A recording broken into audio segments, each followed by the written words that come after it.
Jazz itself is one big band with interchangeable parts. Just because you're in one solid band, that never means that'll be the only band you play with. You know, it ain't gonna be like the Rolling Stones or the Beatles. We have to play with other people. I think that's what makes you a better musician.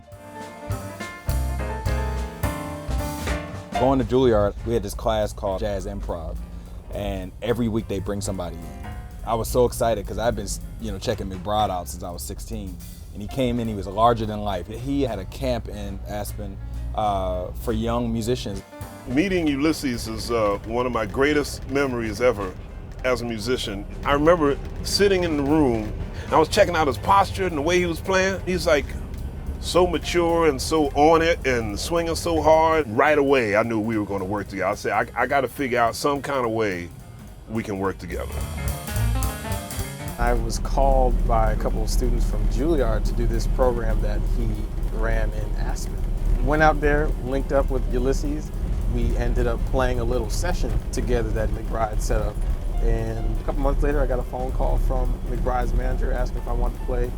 So, of course, I said yeah. This trio started a little by accident. My band, Inside Straight, went on our first West Coast tour. Ulysses came on the road with us. We had a string of gigs in Europe, and Steve Wilson and Warren Wolf, who were the other two members of Inside Straight, they couldn't do the tour. So we decided to just do a trio.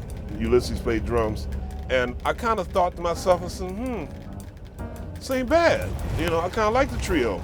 Once I started bringing Christian aboard, that's when the wheels started turning. I thought, Christian, Ulysses, I think I got something here. Ulysses was ready. He was already, as far as I was concerned, pro level.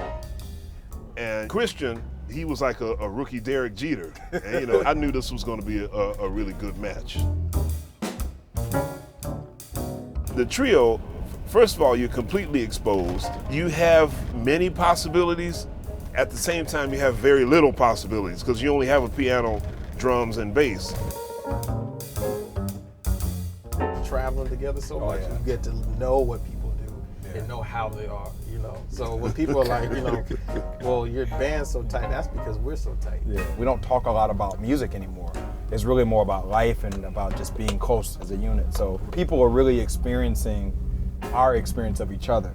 This trio has been touring together for almost 4 years, so it's been a journey. You got to be up by sometimes 6, 7 in the morning, get off the flight, maybe you go to the hotel or not, do a master class, you leave there, go to a sound check, then you hit.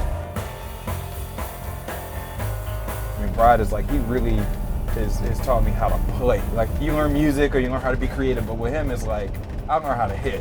Like, when you get on the stage with him, ain't no being cute, like, you gotta play. And if you're not playing on this level, like, it's gonna get exposed and everybody's gonna know, because he's hitting it hard every night.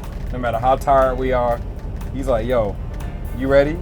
And from the downbeat at 8 till 9:30, 9:45, you better give 150%.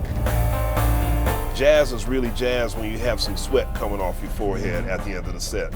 When your endorphins are just like, just from working at swinging hard. I think about people like Art Blakey, Billy Higgins, Elvin Jones. They play hard, they play with soul. So I'm trying to figure out what happened in jazz where playing hard is now a detriment. You know what I mean? It's just like, you don't get any points for swinging hard anymore because it's viewed as kind of not being creative. The jazz press is always big on creating something new and fresh. Jackie McLean said the only thing that's new is the history you don't know. The concept of to avoid something historical because it's going to bound you from being creative is absolutely absurd. Coltrane, Miles Davis, whoever you want to look at who really changed the game, they never purposely avoided tradition. And even Miles has been very well documented through the years as saying, my music is getting a little too out there. I need to bring some more gravity to the music. I need to get some more blues and some more funk. So now what is viewed as being the thing in jazz is being back out there with no reference whatsoever to infantry. It's all airborne, no infantry. We need some foot soldiers, and so that's what I think we are.